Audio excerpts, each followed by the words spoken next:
Welcome to the Indian Girl Stateside. I have 2 master's degrees in economics. I've traveled across multiple continents, and I'm here to talk to you about the differences between Ethereum and Bitcoin. Let's talk through the fundamentals of Ethereum and the pricing so far. The price of Ethereum's network's native token, Ether, has risen by over 5,700% in 2017.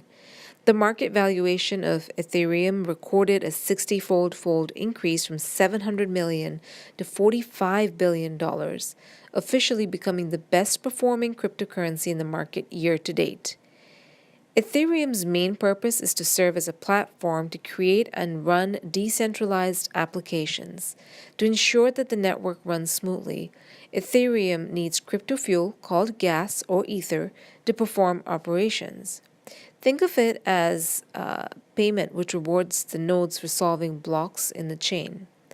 There are some major differences between Bitcoin and Ethereum, one being the purpose. However, let's look at some other differences as well. While both Bitcoin and Ethereum are powered by the principle of distributed ledgers and cryptography, the two differ in many technical ways. For instance, the programming language used by Ethereum is Turing complete, whereas Bitcoin is in a stack-based language. Other differences include block time and their basic builds. However, from a general point of view and from a layman's point of view, Bitcoin and Ethereum, as I mentioned earlier, differ in purpose.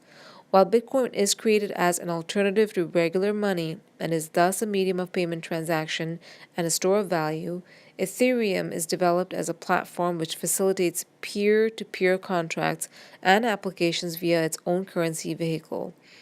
While Bitcoin and Ether are both digital currencies, the primary purpose of Ether is not to establish itself as a payment alternative, unlike Bitcoin, but to facilitate and monetize the working of Ethereum to enable developers to build and run distributed applications.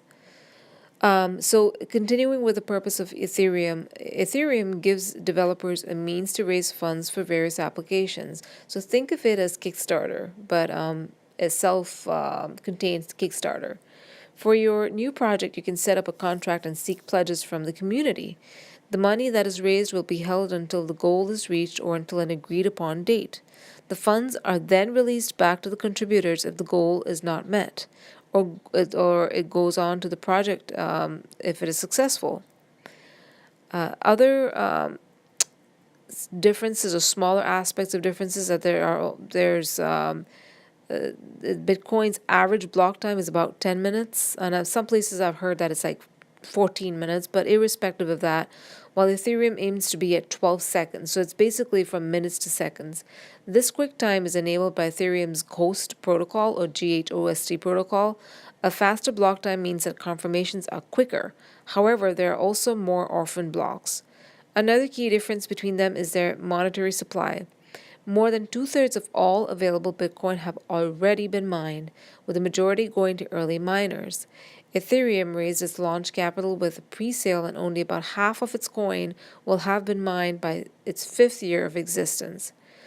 The reward for mining Bitcoin halves about every 4 years, and it is currently valued at 12.5 Bitcoins. Ethereum rewards miners based on a proof-of-work algorithm called ET-hash, with 5 ether given for each block. ET-hash is a memory hard hashing algorithm which encourages decentralized mining by individuals rather than the use of more centralized aspects as with Bitcoin.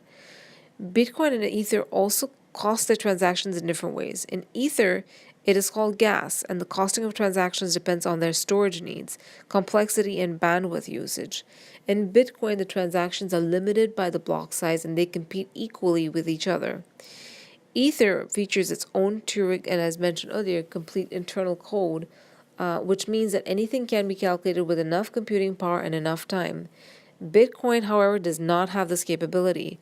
While there are certainly advantages to the Turing complete, its complexity also brings security complications which contributed to the DAO attack in June of this year. Ultimately, the strong performance and rapid growth rate of decentralized applications combined with the increasing developer activity of Ethereum open source development community will contribute to the long-term rise in price and market valuation of Ether. So keep in mind that although Bitcoin has increased in value, Ether is gaining ground. And if you are a long term investor, if you're looking from a long term investment perspective, Ether is a strong or has a strong development platform and a strong base. However, if you're looking for more short term gains, Bitcoin is your choice of investment. I did read a couple of articles where they do recommend if you have a pool of cryptocurrencies and if your pool only consisted of two currencies, the going ratio is 7 to 3. So basically, you would hold 7% of your portfolio in Bitcoin and 3% in Ether. The other option is Litecoin, which I can cover at a separate episode or in a separate episode. However, think about Ether or Ethereum as an option of investment more from a long-term perspective. I know the Bitcoin contracts are limited, and sometimes when you go to Genesis mining, the contracts are not there because Bitcoin has a finite number of coins. Think about Ether as an option to invest in. Please do like this video if you do like the video, and hit subscribe to subscribe for some more interesting videos that should be coming up. Also, if you do have any recommendations or suggestions on videos that you'd like to see, please mention them in the comments below. And also, please do consider Genesis mining as an option for your mining, and take advantage of the 3% discount by referencing the discount code below for Genesis mining. Once again, thank you so much for listening to this video, and I hope to see you soon in our next video.